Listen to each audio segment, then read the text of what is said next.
Hello ជំរាបសួរបងប្អូនទាំងអស់គ្នាឥឡូវនេះខ្ញុំមកកាន់មន្ទីរសសរ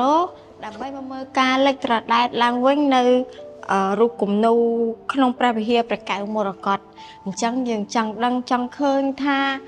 រូបគំនូរដែលលិចត្រដែតឡើងវិញស្រស់ស្អាតបែបណាសូមអញ្ជើញទៅទស្សនាជាមួយខ្ញុំទាំងអស់គ្នាអូខេ let's go នេះជារូបគំនូរនៅពីក្រោយខ្ញុំគឺជារូបគំនូរដែល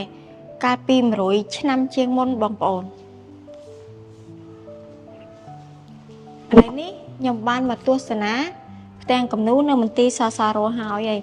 ចង់ឲ្យបងប្អូនទាំងអស់គ្នាមកទស្សនាដូចខ្ញុំដែរដើម្បីស្វែងយល់ពីរឿងជាដកប្រវត្តិរបស់ខ្មែរយើងសូមអញ្ជើញបងប្អូនទាំងអស់គ្នាអញ្ជើញមកទស្សនាបាននៅមន្ទីរសសរផ្លូវ102ហើយចាប់ពីថ្ងៃអង្គាររហូតដល់ថ្ងៃអាទិត្យចាប់បើកពីម៉ោង9ព្រឹករហូតដល់ម៉ោង6ល្ងាច